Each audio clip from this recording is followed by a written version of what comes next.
Welcome back to another episode of It's All Clutter. This is our special edition of Clutter Conversations, and I am so excited to bring to you today the amazing Aimee.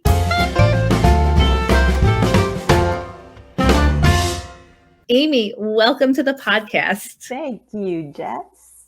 So I always ask people in the beginning, what path led you to be sitting on this podcast with me right now? How did you get here? Your amazing Facebook ad and a divine intervention. Thank God. Thank God. A very long path got me here. I was, as you know, disabled for a still am, but I was very sick for a very long time. And bedbound. Before that, I was a professional performer for years, and I had a car accident, and I was stopped at a red light, and a passenger in a car and a drunk driver drove through the back of our car, and I was left disabled. And after hundreds of procedures and surgery, I had two neurological conditions. And to make a very long story, a shorter story, I spent years in bed, not able to do anything. My husband, who's now my ex-husband, and I moved into an apartment. And when we moved here, I was at that point disabled already. So we moved in, and everything that we brought in here just kind of stayed where it was. And I went into bed, and my husband continued to work. And our marriage, all the hopes and dreams and wishes that we had for our life didn't quite turn out the way that we had hoped because of the accident. No, I'm not blaming either one of us. It just didn't happen the way we had planned. And 15 years or so later, we got divorced, and he packed up his clothes and left everything in the apartment, which I had to figure out when he left what to do with it. And it was everywhere. It looked like a bomb went off when I finally got myself out of bed. My doctors got me to the point that I could get into a wheelchair, and then I got myself, thankfully, I had some muscle memory from dancing, and worked really, really hard to regain some muscle memory, and got myself back up onto crutches. And then saw your Facebook ad. I mean, it was over a much longer period of time than it seems. But I tried to declutter once on my own, but that didn't go very well. And after like 2 hours or so of like sitting down and trying to reach and bend and lift, and I was in so much pain, I went to the emergency room, and it turned out I herniated a disc in my neck and needed emergency surgery and a spinal fusion and discectomy. So I have all sorts of hardware in my neck. I almost lost use of my right arm and hand. So I was like, nope, not doing this anymore. And I also had a ton of financial clutter and emotional clutter and all sorts of the other stuff that goes with a divorce and a disability and all that other stuff. So when I found you, I was ready for you.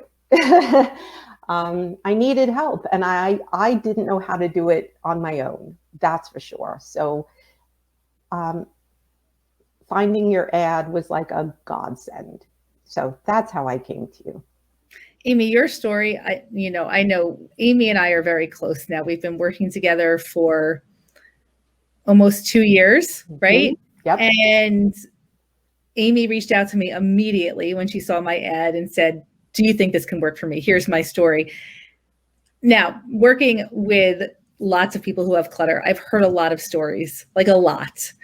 I never had heard a story like Aimee's story. I mean, being bedbound for 15 years and basically waking up to your home with no idea what was actually in your home is fascinating for me to kind of like conceptualize how that might be, but was a different situation than most people that I've worked with. Yeah. I mean, you it was had odd. it's just the whole story just blew me away, and it's been such an honor to watch your journey unfold, because now I'll just speak for you, Aimee. Aimee's apartment is, well, look at it. It looks beautiful. I mean, look at that wall behind her. Aimee has on her own decluttered her entire apartment, been through a renovation, created a space that is truly, what word would you use? Oh, I love it. I just love it. I can't believe when I sit here and like see what I'm seeing in my screen, it fills me with it fills me up in ways I can't even express it. And the color, the pictures, even, I mean, I know nobody sees what's in front of me, but even that, I mean, it's just such a completely different space. And my kitchen is right off to the right of me, and that's, I mean, totally different. It's just, everything is so different. There's not a space. I mean, yes, it's all exactly the same stuff, not the kitchen or this room, because that was totally renovated. And I'm now I got the bug, and now I'm thinking of painting everything else and starting to slowly do other rooms. But yeah, it's been such a joyful process to do this. Getting rid of the clutter was definitely the first and most important step. Knowing what's in my home, being able to enjoy my home, being able to use my home in a way that I never did. Like the space I'm sitting in now was simply either just a pass-through room for all the years I've ever lived here, or there are pocket doors on each side. And I used to shut the doors and not even use the space. So it was like lost square footage of my own home, because it was just so, yuck. So now to have it's like getting a whole room back in my own home, which I never had. So it's so Aimee, the name of our podcast, as you know, is It's All Clutter. And I think your story really highlights how all types of clutter are connected. And I'm wondering if you can speak a little bit to that. It's connected. I never realized just how amazingly connected it all is. When I came to Jess, like I said, I knew my finances were a mess. I knew that, my health was bad. I knew my home was a mess. I knew I had a ton of pain. I knew I had anxiety. What I didn't know is how interconnected it all was. And I started working on the clutter just because I had to. I couldn't go on with my home the way it was. It was non-functional. And as I slowly started to chip away a little bit, like a very little bit at a time, what I started to notice is my anxiety decreased, and therefore we were able to decrease my anxiety medication. My pain decreased, my finances improved. Like every part of my life got better, and not only by like little bits, but in like big giant ways.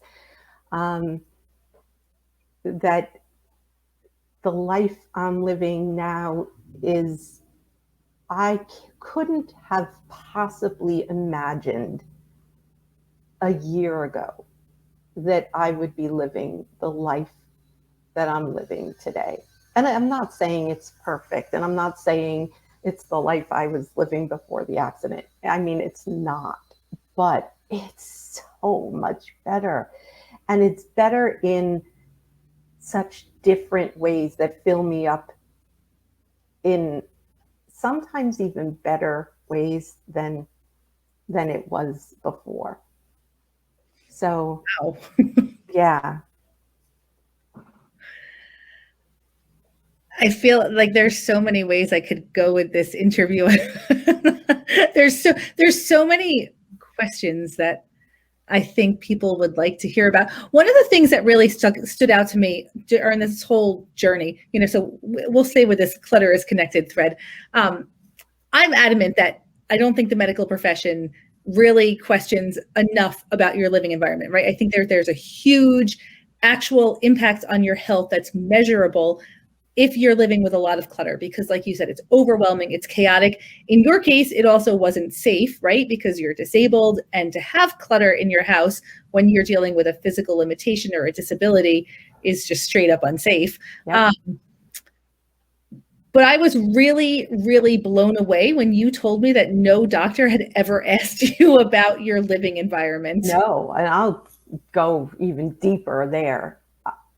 Doctors had prescribed for me for years, and first a manual wheelchair, then an electric scooter, then an electric wheelchair. Never once did they ask, do you live in a big enough home to support that? Or is there space in your home for it? It's like, little did they know that I couldn't possibly ride an electric wheelchair through the clutter on my floor. I really needed that wheelchair to get me out of my house. And, I live in a condo. I couldn't even do laundry because my laundry room is downstairs. And my ex-husband wouldn't do it for me. So, that's another whole story. Anyway, but yeah, they don't ask you anything about, the condition your home is in. Even when you're using crutches, if there's stuff all over your floor and you're trying to crutch, if the bottom of that crutch gets hooked around a pant leg, or anything that's on the floor, or a cane or a walker, down you're going to go, and it's really dangerous. One day I had just had knee surgery, and there was a piece of like paper towel on a like a laminate floor,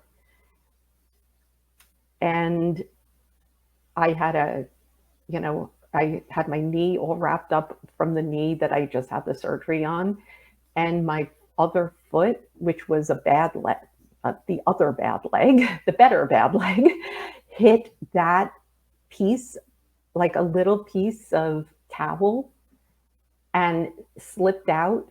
And 2 weeks after I had surgery on one knee, I had to have surgery on the other knee. So anything is a danger. And no doctor has ever asked you about your living environment. No, and I went through all the questions that doctors ask. you know, and I spoke to my doctors, and, you know, since we've been doing this, and I said, you know, how come you've never asked these questions? And they said, oh my gosh, that's a really good point. But they don't, they ask about everything else, everything else. They ask about, you know, your food intake. They ask about, you know, your emotional state. They ask about like literally everything else, but they do not ask about your home and if you are safe within it. So it's really surprising. Insane. It's just insane. And especially, I mean, so you've had like an actual medical outcome from decluttering, which is so awesome, Aimee, to be like, you know, on less medication and to have actually less pain. If you were to talk to a community of people who had disabilities and physical limitations, what would be your best advice to them? If they have clutter, to certainly start slow. I never did more than 15 to 20 minutes of decluttering at a time. And not only did I make a time limit, but I made like a task limit. I set up what you now call an Aimee list. It's going to be famous one day, the Aimee list. You heard it here first. And when I first was starting, I found like just making like a general list too overwhelming. I found just making like a time thing too overwhelming as well, because trying to make a decision every day and it just always, it's a lot. I mean, it's a lot. There's nowhere to start, right? Like right. You just don't know. Where do you start? Yeah. Yeah. There's like no parameters. And, you know, when you have an illness on top of it, it's all a lot. So I found breaking down a list into like the smallest little chunks and knowing yourself and knowing what you can do. And I knew I couldn't do it for more than 15 or 20 minutes. And then assigning that time to those tasks, like a dresser drawer or a shelf or the half of a bottom of, you know, the bottom of your sink, something really small. So that 15-minute task to that shelf or that drawer or the top of your bedside table, something really small. And I just went right down the list every single day until that 9-page list was done. And it took months, but I got there. It happened, right? And I mean, that's the thing is, even if it takes months, and it is going to take months, right? Absolutely. This is an overnight process. Oh, no, it took months, and it took many passes of the same thing, which was fine, because after a very little while, you begin to see like everything all of a sudden looks like so much less. Even if it doesn't look gone, it looks emptier. And then all of a sudden, everything begins to look neater and cleaner and emptier even more. And things become easier. Like life becomes easier. And then you want to do it more. Right. Motivation starts to go up. Right? And the task, it becomes an easier task. So as motivation goes up and the tasks get easier, the lists go like that, and they crisscross. So yeah. And Aimee, I just also, I hope it's okay to share, but this process, the last, 18 to 24 months, you had a lot of other challenges outside of decluttering that you had to deal with. And you have commented in the past as well that because your house was decluttered or you were going down this process, it actually made all this other stuff that life threw at you, and life threw a lot at you, seems like life throws a lot at you. You're whenever I'm feeling low, magnet. like Aimee would be meditating her way through this right now. If Aimee can deal with this, I can deal with whatever life is throwing at me. But it made life easier, made all these problems that came at you easier to deal with because you had control over your environment and actually a place that you could retreat to, literally. Yeah, definitely. Yeah, my mom got very sick and passed away about, oh gosh, very soon into the process, not even 6 months into it, that I definitely couldn't have gotten through if I wasn't in the group and if I wasn't going through this process. I started meditating because of that, to just get clear space in my head, find extra space within me. I had the extra space in my home. Space in your home, space in your head, space within yourself. That's the connection. You just said it. Yep. You did Absolutely. it. You got it. You said it, Aimee. You figured it out. Yeah. Space. Space. Yeah. Space in you, space in your home, space. You need the space to deal with life. And if you don't have it, it's a big problem.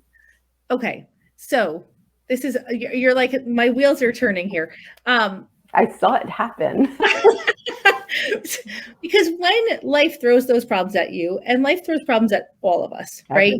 Yep. Say your mom gets sick, and in your case, Aimee, your mom was also, it was very confusing what was going on. Mm-hmm. It wasn't like, this is the issue, and this is it was like just very unclear.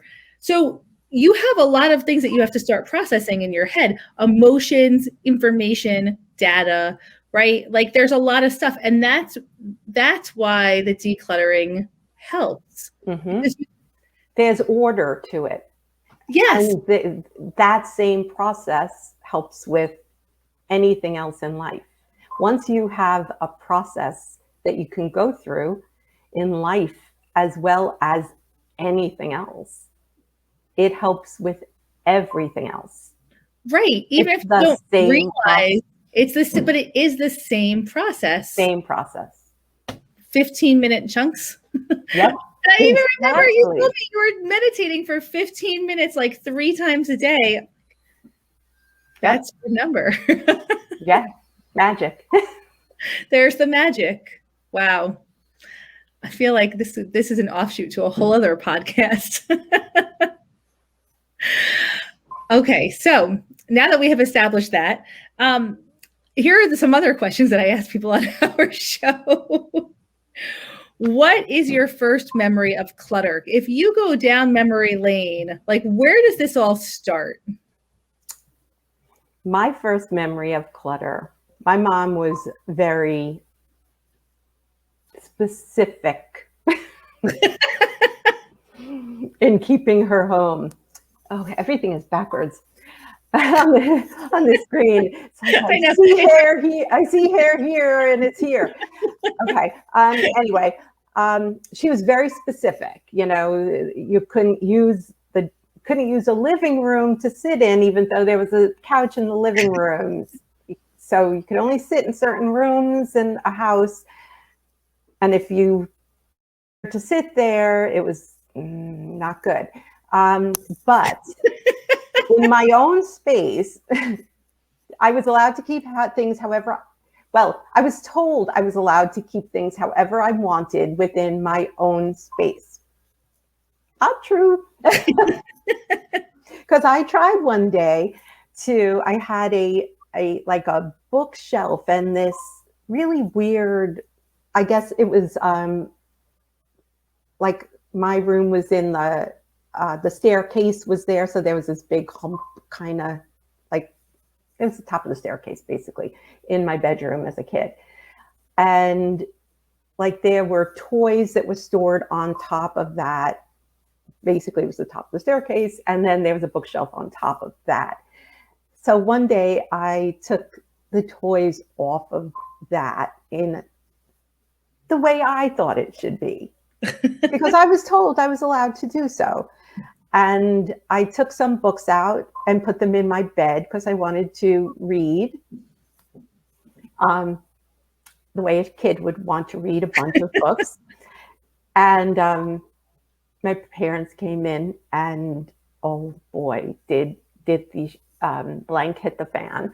And I was told I was to stay in that room and clean up because I was the slob of all slobs, and that I would never be able to, do anything.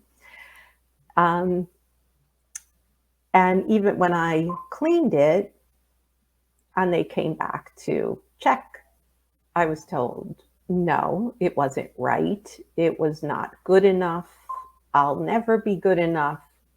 So that was my first real, real feeling of, and I mean, was it right? Was it the way they did it? No. Was it a mess? I don't think so. It was a kid's mess. Was it complete clutter? No, it was messy. It was, I thought I was always creative. I mean, I grew up to be an actress. I was always creative. I was always like imagining and playing. And, but was it like a complete mess? No, I don't think it was a complete mess, but yes, it was messy. It was messier than it should have been, for sure. That is my first real thing with, like, being called a slob and being told I will never be good enough. It's amazing how the stuff in our bedrooms as kids is connected to our identities as adults. Mm-hmm. It's just, and how many stories? And it sticks with you. Oh boy. Oh, it sticks with you. Yeah. I mean, Aimee is part of our massive community of almost 5,000 people. And how many times do we hear these same stories over and over again? Yeah. It's just incredible. Yeah. And having to get that, like, to tell people, no, they're not slobs, because it's so ingrained in us. It's horrible. I mean, that's horrible. Calling somebody a slob is such a especially a child who, I mean, children don't know. They're being creative. They're trying to do and explore. I mean, I think that's the best word. Kids are trying to explore and do what they feel is, right to them. Show them, teach them. Don't belittle them and call them slobs at that age, because it doesn't. Right. Another thing that we hear all the time is that I was never taught how to clean up. I was never taught to clean in any way. I was never taught to do laundry. I was never taught to clean specifically, like clean house. I was taught to do laundry by my friends when I went on tour with the Muppets. I mean, when I left home was when I was taught, like, skills. My friends taught me all that stuff. And then I, very shortly after that, was in the accident. So I really didn't learn a lot of skill. I remember asking you to, how to fold a fitted sheet, because I never learned that. The housekeeper in the hotels folded my sheets. And then I got in the accident and never had to. So yeah, I definitely had stunted, growth because of the accident, and the fact that I was on tour for all those years, like right out of college, and never. You weren't keeping home. No, I wasn't keeping home. I was working from, like, right after my first semester of college. I went and worked, and yeah, you have to teach, like, you have to be taught how to do this stuff. This is not like, it's actually, that's why I say, like, decluttering and keeping your house and all that, they're just skills. Yeah. But how often do parents just say, go clean your room, and don't give any guidance? Yeah, that's always what I was told, is go clean your room. And I just never was taught how to do that. I was never taught how to, I was taught to cook. My grandmother always taught me to cook, and I'm a great cook to today. And I love to cook because I know how. I was Yep. taught to sew by my grandmother. But as far as like cleaning or like keeping home, no, I was never taught that. Never. So like learning this stuff now, I'm like, wow, I know how to do it. And now I love it. I Yeah. mean, I don't love clean. Who loves Nobody cleaning? loves cleaning. Right. But Clean I it. enjoy it because I take pride in my home now. And it's like, that's such a joy to be able to sit back, especially as a disabled person, and take pride in my home and know that it's clean and know that it's kept. You know, it's just me here and my dog, Theo. Right. Other side. Yeah. And, you know, so we don't make too much of a mess. So, you know, thank goodness I could keep up with it. And I mean, the fact that I could do it now, it gives me so much pride. So That Aimee, alone is. is pride connected? Like if you, so I'm not disabled, so I'm asking you because out of general curiosity, like, do you feel like when you're disabled, there's a like pride, is there like a pride connection there? Like you, I don't know. I'm not exactly sure what this question is, but is there like a cluttered feeling around pride, or is that like, do I you think so. I mean, first of all, I never had the financial resources to hire somebody. If I could have, I certainly would have, to come in and clean. But I didn't have that ability either. So, you know, I was cut off at every possible, you know, I just didn't have the resources in either way. I couldn't do it myself, and I couldn't hire somebody to do it. Now, I still don't really have the resources to do it, to hire somebody, but being able to do it myself and being disabled, yes, the independence of that gives me so much pride to say, yeah, I'm this way and it sucks, but I still can do it on my own. I don't need to ask for help, because asking for help is so hard. It's just so hard because when you have to ask for help for so many different things, to not have to ask for help for one more thing is such a wonderful thing. To be able to do as many things on your own as you can is a source of pride. That's awesome. Thank you for clarifying that for me. My botched question there. Not a botched question, a good question.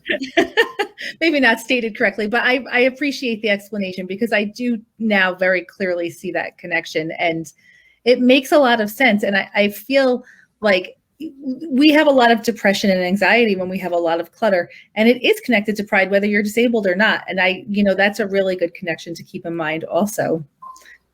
You know, people always, when I first was like in a wheelchair, people would always say, oh, wait, let me hold that door for you. And I was like, could you ask me if I'd like, and it would drive me nuts.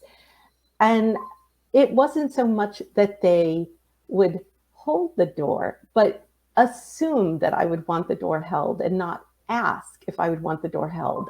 And I know it's such a little thing, such a minor thing. And my ex-husband used to like get me on that all the time and say, why are you being so picky about this? And I said, when you have to ask for so many things, it's just so nice if somebody would just ask instead of assuming I needed help. Yep. That's a great point. And thank you for sharing that, because I think all these little things that people share on this podcast they really help me understand where somebody else is in life and change my interactions as well. There was on the podcast with Lisa, I'm not sure if you listened to Lisa's interview, but so she talked about how she does those boxes. They're called blessings boxes, and she'll put like canned food in there. And one of the right, without the can opener. right is that it's like a thank you for the canned food, but I don't have a can opener, right? And it's just there's so many nuances. I could certainly understand that. I mean, this this is my first month not being on food stamps. I am Congratulations. talk about pride. Yeah, I'm coming off a really hard financial time, and I feel like I graduated. And yeah, oh boy, it's such a big step, such a huge step. I filed bankruptcy 10 years ago. I could like cry. Oh my God. It was like, that was, to have to do that was so enormous. And to have to talk about asking for help, to have to ask for help in that way was so big and so almost humiliating, and hard. But I knew I wouldn't do it for a moment longer than I needed to. So I'm so glad that the time has come that I could say thank you, but I'm good. And I am so happy for you, Aimee, because I also know how hard you've been working to that end as well. And I'm so happy for you. I know. It's like this, like I said, it's been a long road, but everything seems to be falling into line, and it's so good. So good. And I have to thank you, because this whole, like, it all stems from February of 2020. Clutter Boot Camp. Clutter Boot Camp. The original one, the first one we ever did. Yep. Aimee was in that group, and that's when it all started. This is a perfect lead into our last question, Aimee, which is, what does your future hold now that your house is decluttered? I am going to say, I'm not really religious, but I'm very spiritual. And when I pray every day, I just pray for good, and I leave it very open-ended. I pray for good and whatever, for good and more. And whatever else you want to throw in. Because there's always stuff that I can't even imagine that the universe or source or God or whatever you believe in has in store for you, and a journey that you can't even see for yourself. And that's what I hope for every single day, for good and more. I love that. Good and more. Aimee, thank you for sharing your incredibly inspiring story with us. I am so proud to call you a friend. I mean, way more than a client, a friend, and somebody who I look up to and respect at the deepest core of my soul. Thank you so much for sharing everything with us, for sharing your story. Thank you, Jess. It's like, I credit so much of this to you. But you did the hard work. So we did the hard work. Yes, yes. And if you are listening to our podcast on YouTube, go ahead and like and subscribe right now. If you're listening on any other form of podcast listening device or streaming services, do whatever it is that you should do to make sure you are here next week for another It's All Clutter conversation. These conversations have been so incredible. I'm so grateful to everybody who volunteers to be on the show, because your words mean so much. So have a great day, everyone, and we'll see you again in a week. Thank you so much, Aimee. Thank you.